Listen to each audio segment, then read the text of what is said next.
పైగా కలియుగంలో పుట్టడం మనం అదృష్టం. పాపాత్ములు అనుకోకండి. భాగవతంలో వ్యాసుడు చెబుతాడు, ఆయన స్నానం చేస్తూ గంగా నదిలో స్నానం చేసి బయటకు వచ్చాట. నీటిలోనే నిలబడి సంధ్యావందనం చేసుకుంటూ కన్నీళ్లు కారుస్తున్నట్ట వ్యాసుడు.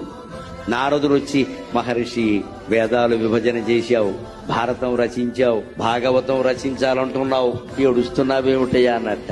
ద్వాపరయుగంలో పుట్టాను, దురదృష్టవంతుణ్ణి, కలియుగంలో పుడితే బాగుండేది. అదేమిటి అలా మాట్లాడుతున్నావు, కలియుగం అంటే పాపం అంటే? లేదయ్యా, కృతయుగంలో తపస్సు చేస్తే గాని మోక్షం లేదు, త్రేతాయుగంలో యజ్ఞం చేస్తే గాని మోక్షం లేదు, ద్వాపర యుగంలో దానం చేస్తే గాని మోక్షం లేదు. కేవలం భగవన్నామస్మరణతో మోక్షం పొందగలిగే అదృష్టం కలికాలంలో పుట్టిన మనకి. మన కాపాడగలిగేది భగవన్నామం ఒకటేనమ్మా, వేరే ఏమీ లేదు ఇక్కడ, వేరే ఏమీ లేదు. పైగా